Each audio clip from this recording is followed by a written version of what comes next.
کردستانیان عزیز و رزدار سلاو و ریزن تایبج با هوا همیال هر چارپارچین کردستانی اوجدر وی کردستانی. از ناوی خواه و بناوی زاوا آشتیا نافخوایی سلاو و ریز با هوا همیا پیشکش دیکم. هر واسا سال 2026 الوه همیا پیروز دیکم.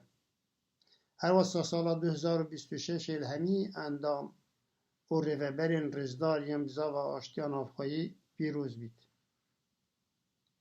هیویدارم که سال 2026 ببیتا سال تباهی و اتفاق و آشتیا نافخوایی لهر چار پارچین کردستانی هم نابینا هزین سیاسی ین کرد لهر پارچه که هم جی نابینا ریوبر و پارتین سیاسی ین هر چار پارچین کردستانی او آشتی و تباهی هر وسط ناو ملت مداجی ناو جوات اداجی پیش بکوید و خورتر ببید.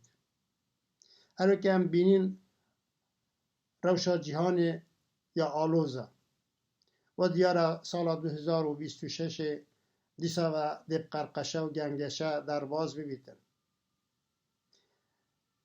و اف قرقشه دی باندورت خراب سر ملت مجی کن تایبتی ملت ما ضرر مند بیتن و مترسی هنه و دلیده از بان لهمی ریوبر انگلی کردکم که حول بدن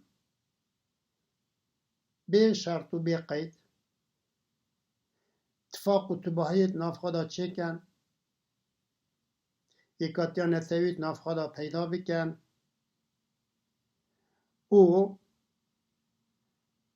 بکارن و بکن که سال 2026 ببیتا بنگه کی تاریخی جبو یکاتیا نتویا گلی کرد جبو صدان سالن ورجی.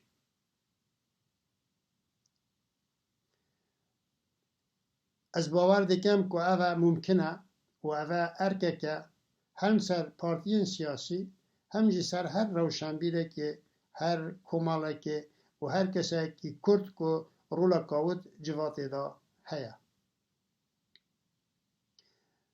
بری که از اخفتنا خواه توان بکم هیویدارم که آشتی و تباهیل همی روشهلاتا ناویجی برفراو و پیدا ببیش بو ملت روشهلاتا ناویج بو نابینا ولاتا دا و هر وساد همی جهان دا. جارک دی سال 2026 و همیا پیروز بیتن و حتی سالک دیتر خیر و خواه شیدا بمینن.